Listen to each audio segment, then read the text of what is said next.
Ok, penso di aver capito il 99% di tutte le pratiche spirituali o comunque gli insegnamenti interiori che persone, religioni, guru, di tutto e di più ti vogliono insegnare. È un video che ho fatto in realtà sul mio secondo canale in cui parlo esclusivamente di queste cose in inglese, se volete dargli un'occhiata in descrizione, ma volevo anche condividere questo pensiero con voi. Tendenzialmente quando faccio meditazione, quando faccio le mie pratiche, che ho iniziato ormai da anni, il mio percorso interiore l'ho iniziato da anni, interessandomi inizialmente solo di arrivare alla versione migliore di me stesso, ma poi pian piano è cambiato, è diventata proprio una vera crescita interiore, mi sono accorto piano piano nel tempo, e avevo già questo pensiero da un bel po', che tante cose in realtà, tante pratiche, tanti insegnamenti in realtà alla fine dicessero un po' le stesse cose, soprattutto anche nell'ambito religioso, dicessero un po' tutti la stessa cosa, ma per vari motivi,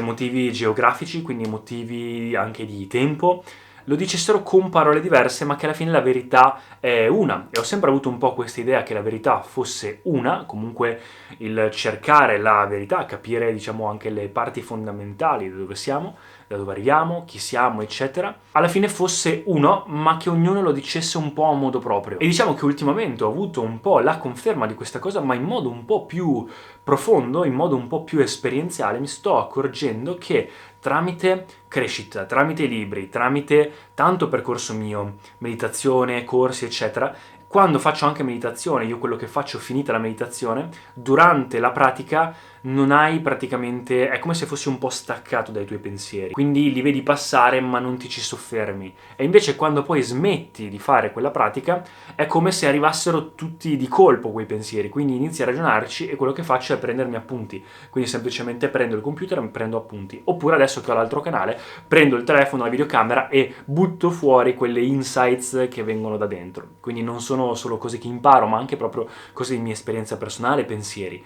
E quello che sto notando ultimamente nel mio percorso è che tutte o il 90% di quello che si dice in giro di pratiche, di argomenti spirituali, alla fine possano essere riassunte tutte in un'unica formula. Se vuoi ad esempio ricordarti, avere quasi un mantra per ricordarti cosa fare, fondamentalmente che tu faccia meditazione, che tu faccia yoga, che tu faccia respirazioni, che tu faccia docce fredde, sport, religioni, che tu preghi, che tu faccia qualsiasi cosa, alla fine essenzialmente il discorso è essere, fare e avere. Prima essere, poi fare e poi avere. È quello che in yoga viene chiamato karma yoga, ovvero prima imparare a stare bene, a essere completo, a sentirti pieno di pace, amore, gioia, libertà, per poi da lì fare azioni, cose nel mondo, nella tua situazione di vita,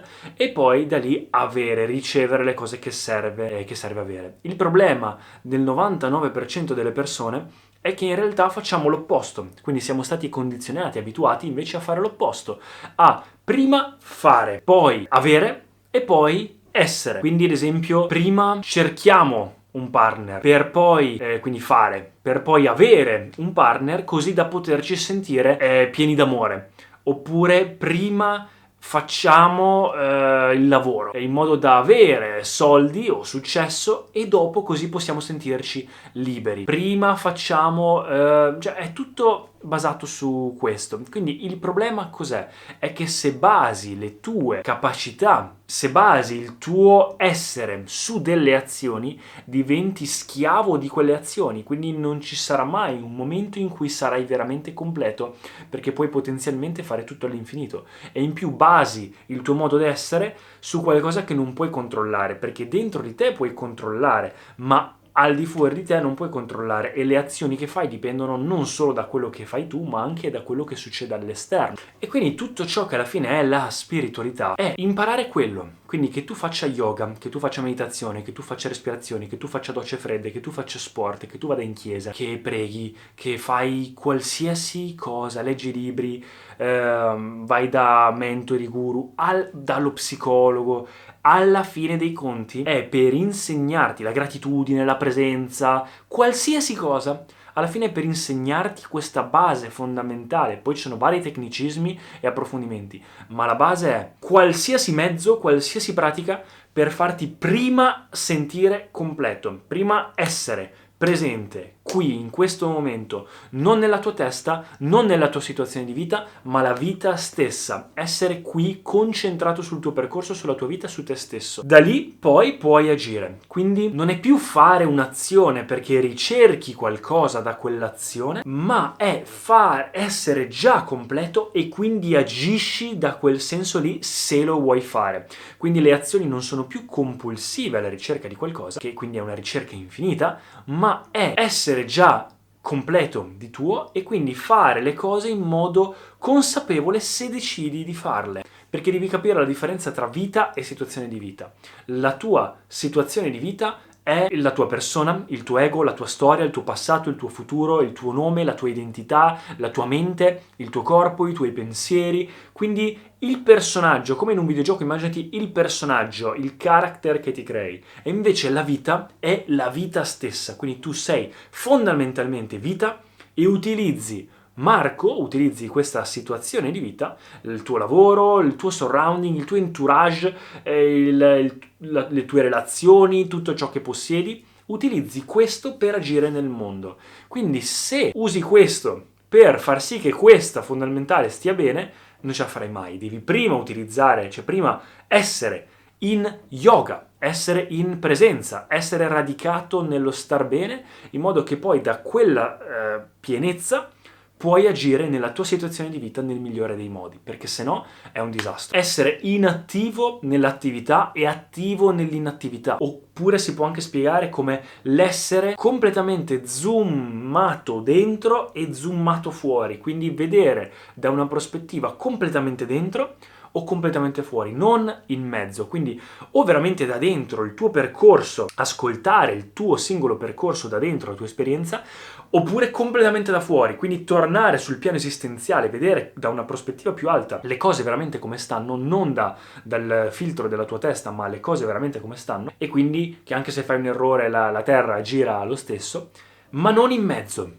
In mezzo è tutto il resto, il tuo dramma, è la tua situazione di vita, le altre persone, è i tuoi pensieri, perché se lo fai dal mezzo ti perdi, non hai chiarezza, non sei grounded, non sei radicato per bene nella realtà, vedi le cose un po' distorte. E come fare questo? Come essere lì? Le pratiche, la gratitudine, gli esercizi, le pratiche spirituali, la meditazione, tutto ciò che ci viene insegnato alla fine serve per insegnarti quello, a stare principalmente completo. L'illuminazione è quello che noi intendiamo come realizzazione è quello che ha fatto il Buddha, quello che ha fatto Adi Yogi, quello che ha fatto Gesù Cristo, quello che ha fatto Madre Teresa, quello che ha fatto la maggior parte delle persone sagge nel mondo. Sono arrivate a una percentuale di completezza che poi dà anche a livello di risultati, è assurdo, ma poi ti dà anche come conseguenza dei risultati poi nella tua situazione di vita. Una volta Sadhguru ha detto una cosa che è: se migliori, cioè ti concentri sulla tua vita, la tua situazione di vita, anch'essa, tutti gli altri aspetti della tua vita, anch'essi migliorano. Ed è un po' la stessa cosa, è quello che può venire anche chiamato manifestazione, anche quello è collegato alla stessa identica cosa. Tu sei qua praticamente che sei rigido perché ti concentri sul fare cose per ottenere e non ce la fai, c'è tanta frizione, e invece nel momento in cui impari a lasciare andare, essere presente, concentrarti sulla tua vita, come vi ho detto, poi è come se diventassi invulnerabile, non hai più paura perché non sei più collegato ai frutti dell'azione di quello che fai, non sei più legato a quella cosa. È come se non ti importasse, ma in senso attivo, perché sei già completo, non ricerchi qualcosa, lo fai perché magari va fatto o per altri motivi, ma non perché ti serve quelle cose. E quindi se sei una persona invulnerabile che fa cose in questo modo, sei senza paura. E una persona senza paura è autentica, è intensa, può dare il massimo, può essere al 100% coinvolto in quello che fa, può essere che le altre persone rispondano, tutti rispondono in modo diverso quando sei così. Quindi potenzialmente arrivi al 100% di te stesso. E per assurdo, facendo così, è come se il mondo ti desse le risorse perché in te vede della saggezza, vede della chiarezza, vede della stabilità. Quindi è come se ti dessero le risorse per poter agire e fare le cose giuste. Quindi per assurdo anche a livello di situazione di vita migliore, ottieni le cose che vuoi nel momento in cui fai questo. Quindi è un po' veramente il succo principale di tutto ciò.